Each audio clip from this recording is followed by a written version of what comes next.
Assalamualaikum warahmatullahi wabarakatuh.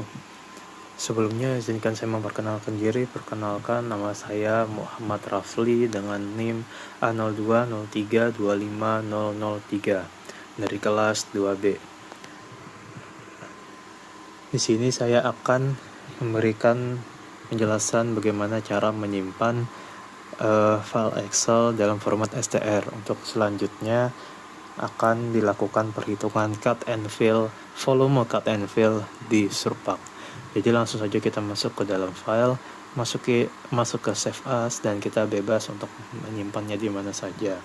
Untuk namanya kita bebas, namun di bagian akhir kita klik sebagai seperti ini. Kita klik titik atau .str. Setelah itu untuk save as type-nya kita rubah menjadi CSV, delimited. Lalu kita save dan kita yes. Selanjutnya akan masuk ke tahapan di Surpak. Oke, jadi di sini kita akan melakukan perhitungan cut and fill ya menggunakan Surpak. Jadi di sini saya akan memberikan tutorial bagaimana nih cara menghitung volume cut and fill menggunakan Surpak. Jadi yang pertama, sebelum kita memasukkan data yang kita miliki, kita perlu melakukan adjustment atau penyesuaian.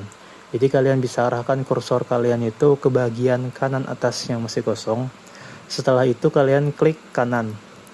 Nah, jadi sini ada beberapa menu seperti restore, menu, toolbar, profile, dan juga Windows. Pertama kalian masuk ke toolbar. Jadi sini dibagi lagi ya. Kalian centang yang saya centang seperti display and hide. Setelah itu edit dan juga ini enquire. Setelah itu kalian bisa klik kanan lagi di bagian masih kosong tadi. Klik kanan lalu masuk ke bagian yang profile. Nah, di profile itu kalian masuk ke bagian yang save. Setelah itu klik panah ke bawah ini ya. Nah, terus kalian scroll sampai ke bawah sampai ketemu yang namanya survey. Setelah diklik lalu kalian apply. Nah, oke. Sekarang langkah selanjutnya kita memasukkan data yang kita miliki. Ini datanya ya. Untuk memasukkan datanya ini bisa dengan double klik atau di drag secara langsung seperti ini. Oke, setelah kita drag atau kita double klik tadi, datanya sudah terbaca ya di sini. Nah, jadi ini adalah contoh data yang akan kita lakukan perhitungan volumenya. Setelah itu kita masuk ke tahap selanjutnya, yaitu ini, display point marker. Jadi kalian klik aja menu yang ini dan kita apply. Nah, jadi tujuan untuk display point marker ini sendiri yaitu untuk memberikan seperti titik-titik ya di sepanjang sudut dari segmen yang ada. Jadi ini berguna nanti untuk tahapan selanjutnya. Nah, setelah kita display point marker, kan kita bisa melihat bahwa di segmen ini ada yang masih terputus seperti ini contohnya. Lalu di sini ada juga yang terputus. Nah, lalu kita masuk ke tahap selanjutnya yaitu close a segment. Jadi bisa kalian klik ya bagian close a segment. Setelah itu tutup bagian yang terputus tadi dengan cara mengklik di antara dua garis yang terputus ini seperti ini. Oke. Lakukan ke semua segmen yang ada ya. Seperti ini dan seperti ini. Oke. Setelah kita menutup segmen yang ada, tahapan selanjutnya kita perlu mengetahui nih segmen itu arahnya kemana. Jadi di dalam Surpak ini ada istilah yang namanya clockwise atau searah dengan jarum jam, dan juga anti clockwise atau berlawanan dengan arah jarum jam. Nah, untuk mengetahui segmen yang kita miliki ini searah atau tidak searah dengan arah jarum jam, itu bisa dengan cara seperti ini. Jadi, arahkan kursor kalian ke select tool ini ya. Lalu kalian klik aja di segmen yang ini. Oke, kalian klik kiri, terus dia akan terbaca di properties sebelah sini ya. Jadi saya pin dulu supaya enak lihatnya. Nah, jadi di sini ada yang namanya direction clockwise. Selain itu, properties ini juga berisikan informasi dan juga detail mengenai segmen yang kita miliki. Di sini tertera bahwa direction-nya itu clockwise alias searah dengan jarum jam. Oke. Selanjutnya kita akan mengetahui nih, mencari tahu lebih tepatnya ya, untuk segmen yang ini. Kita klik kiri lagi, setelah itu kita masuk ke bagian properties. Nah, di sini juga tertera ya, bahwa direction-nya itu clockwise atau searah dengan jarum jam. Dan yang untuk segmen terakhir, kita klik kiri, setelah itu kita masuk ke properties lagi untuk melihatnya. Nah, di sini tertera nih bahwa direction-nya itu adalah anti-clockwise. Itu terlihat ya, anti-clockwise. Artinya dia tidak searah dengan jarum jam. Nah, jadi ini segmen yang ini kita perlu rubah agar dia searah dengan jarum jam alias clockwise. Nah, untuk caranya itu sendiri, kalian tinggal klik aja segmen yang berlawanan dengan arah jarum jam, lalu klik menu yang ini, reverse the order of point of a segment. Jadi kalian klik kiri. Nah, setelah itu ada keterangan di bawah sini bahwa string 2 segmen 3 sekarang menjadi clockwise atau searah dengan jarum jam. Nah, setelah diklik, kalian bisa juga untuk cross check ya di properties tadi. Setelah ada keterangannya, diklik kiri, lalu masuk ke bagian properties di sini. Nah, tertera bahwa dia direction-nya sekarang itu adalah clockwise. Oke, masuk ke tahapan selanjutnya, di mana kita akan membuat DTM. Jadi, caranya kita arahkan kursor kita ke bagian surface yang di atas ini. Setelah itu, di sini ada tulisannya create DTM ya, by layer. Kita klik kiri di sini, dan langsung kita apply. Nah, setelah kita apply, ada keterangan bahwa break line intersection found. Jadi nggak bisa ngebuat yang namanya DTM. Jadi please use apalah itu intinya. Jadi karena ada break line atau terjadi perpotongan nih, atau istilah mudahnya itu tumpang tindih. Jadi kita perlu meremove yang ditandai dengan lingkaran merah ini dengan cara kalian klik di bagian break a line by removing a selected segment. Jadi kalian klik sekali, setelah itu kalian tinggal arahkan saja dan juga arahkan saja ke bagian yang ingin remove atau bagian yang tumpang tindih. Oke, sudah. Setelah itu kita lakukan lagi di segmen lainnya. Kita hapus. Oke. Nah, setelah kita hapus, baru kita buat surface lagi, masuk ke surface lagi, maksud saya, buat DTM lagi.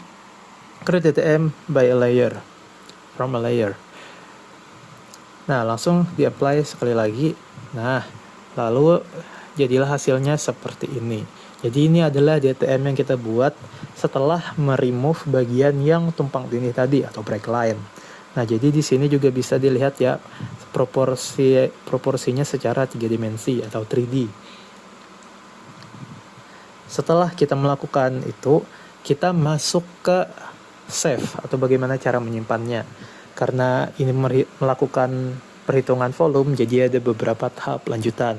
Nah, jadi kalian arahkan saja kursornya ke folder yang menjadi tempat menyimpan data sebelumnya untuk memudahkan ya. Jadi kalian tinggal klik kanan di folder tersebut, klik kanan, setelah itu ada set as work directory. Kalian klik kiri di sini. Oke. Bagaimana tandanya jika sudah diacukan atau sudah di set as, itu ditandai dengan folder yang dituju itu sudah bold atau jadi tebal. Nah, setelah itu kalian masuk aja ke menu save. Di sini ya, save this active layer. Nah, di sini ada file name. Untuk nama ini terserah, tapi untuk memudahkan, untuk di bagian akhir dari nama folder tersebut, kita namai dengan top. Seperti ini. Lalu kita apply.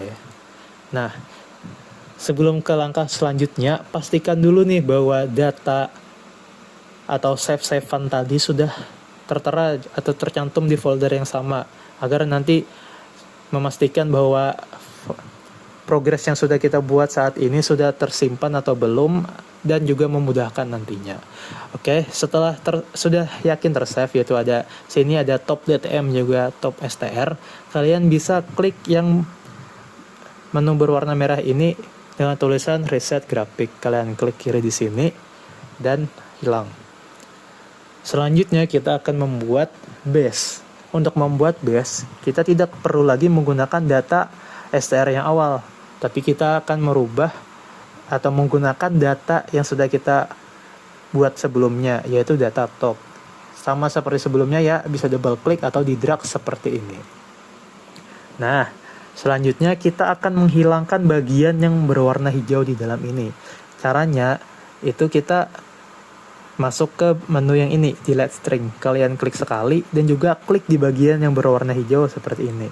Nah, jadi nanti otomatis akan hilang semua ya yang bagian dalamnya.